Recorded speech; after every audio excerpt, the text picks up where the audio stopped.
If you're growing Pericallis in your garden this spring, you can get a second flush of flowers, and I'm going to show you how to do that today. Hey guys, Sean here from Spoken Garden. Allison's behind the camera. She will be for the next couple of weeks. She's just had a procedure. She's healing up, but she's here, so no worries. We are going to cut back these Pericallis. You can see here they've got some deadheading that needs to be done. The color's fading. They went from looking like something like this, a bicolor, over here to a full white color. And so that means they're fading, they're maturing. We don't want to look at that anymore. We want more of what we had before. Now, earlier this spring, we made a whole introduction video about these Senetti Pericallis, where they like to grow, how to treat them, what to expect as you grow them throughout a whole year. So if you missed that, click up here on this link, on this card, and that'll take you to that. Now you might be wondering, how am I going to do this and what should I look for? Well, the easiest way I know how to do this is just to use your hand pruners, or you can use head shears if you want to. I'm going to take a little bit more control and a little bit slower using these, and that's going to work for me. But you do what you're comfortable with. Now, the whole premise of this is you want to cut back these plants to reinvigorate them.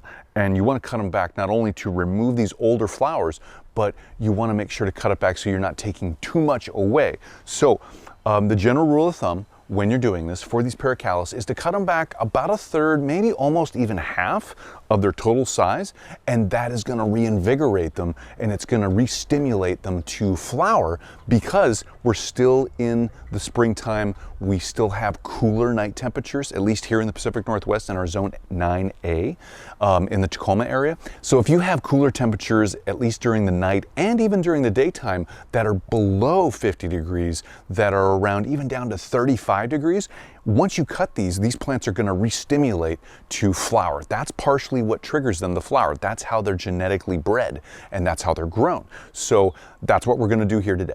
Now remember to keep in mind that when you cut these plants like that, you're really going to stress them out. So keep up that regular watering cycle, keep that soil moist. Now when you're fertilizing, if you can, a balanced fertilizer is fine, but if you can find a fertilizer that's low in the first number and just a tiny bit higher in those second and third numbers, that would be great. So you want to have a low nitrogen fertilizer with a higher potassium and phosphorus number. That'll really help these plants go from vegetative growth and keep them into that flowering growth. That will encourage that. So guys, what I'm going to do to get started, I'm going to get down to the plant level. I'm going to look at it and visually see where's the 1/3 to half top portion of the plant, because that's what I'm going to remove. So I'm going to start cutting anywhere between that 1/3 and half area, because it's not going to be perfect all the way across. So I'm just going to get in here and just grab some of this and just start cutting.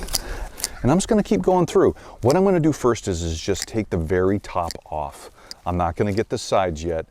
I just want to go one area at a time. And in my mind, let's do the top first, and then we'll do the sides after we're done with the top.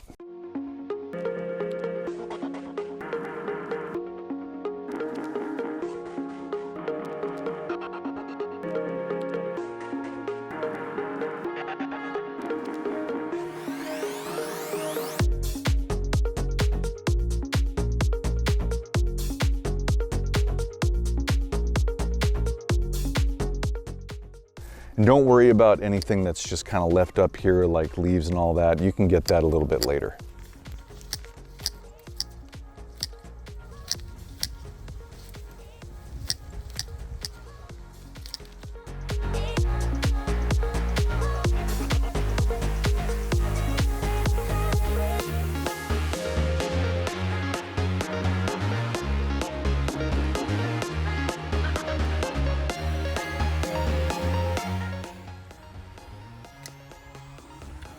I've just literally shaved off about the top third to 1/2 of all these plants. So as you can see, I've got some straggler flowers here, and they were below my cuts. So some people might say, go through and keep cutting the whole plant down even more. I don't want to do that, because I don't want to cut back all and cut away all of this leaf material, because this is the energy, these are the energy producing areas of the plant. Without this, you're not going to get so many flowers, right? It's going to be more stressed out. It's going to have to produce more leaves than to produce the flowers. So at this point, I'm just going to go through and I'm going to individually cut away these straggler flowers that were below my cutting line.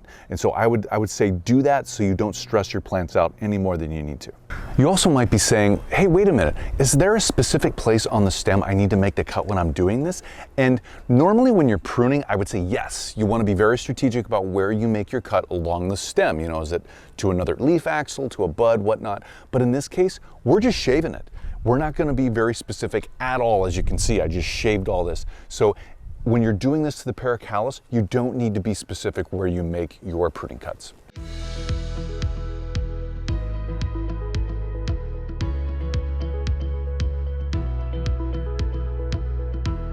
Now, what you need to expect in the next couple weeks is you need to expect your plants to start developing and pushing up on their stems more flowers. We've already got flowers that were right below the flowers that we just cut off. That level, you can see that we shaved. There's already flowers down here that are getting ready to come up and bloom. So what you need to expect is to just see those flowers develop.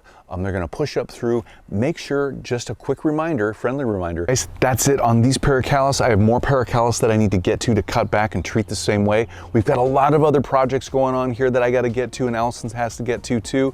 We want to show you all those, so watch for those coming up soon. Hey, if you have any questions about what I did here or any questions about anything I didn't cover, go ahead and leave those down below. Love to hear from you.